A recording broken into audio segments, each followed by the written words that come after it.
Did you know that when Texas joined the United States, it was a lot bigger than it is today? Just 5 years after becoming part of the Union, Texas lost a massive amount of land, including areas that now belong to New Mexico, Oklahoma, Kansas, Colorado, and even Wyoming. But why did Texas give up so much territory? And what made the Texans agree to it? Let's rewind to 1836, when Texas won its independence from Mexico after a short, bloody conflict. Even though Mexico didn't accept this new Republic of Texas, it couldn't do much to take it back, thanks in part to the unofficial support from the U.S. during the war. So, Texas claimed a huge amount of land, but the reality was that it only had firm control over a smaller region, while much of the territory was dominated by the Comanche.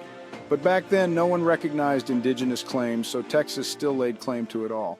Fast forward a decade, and the U.S. decides to annex Texas. This decision led to the Mexican-American War, which saw Mexico losing a significant amount of land to the United States.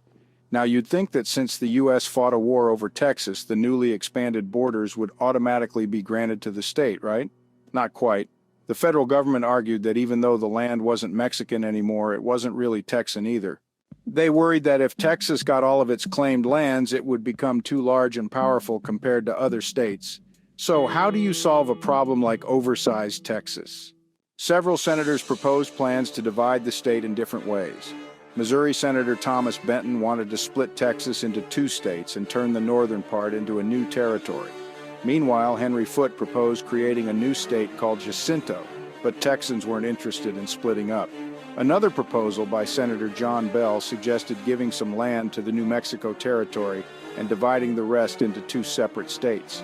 None of these ideas were embraced by Texas, which wasn't eager to see its borders chopped up. Eventually, Senator James Pierce put forward a solution that stuck. His proposal redrew the borders, carving out land that would go to the federal government while keeping Texas as a single state. But you might be wondering, why did Texas agree to this after fighting so hard to keep all that land? The answer comes down to money. Texas was heavily in debt from its war for independence, and the federal government offered to take on that debt if Texas gave up the disputed territory.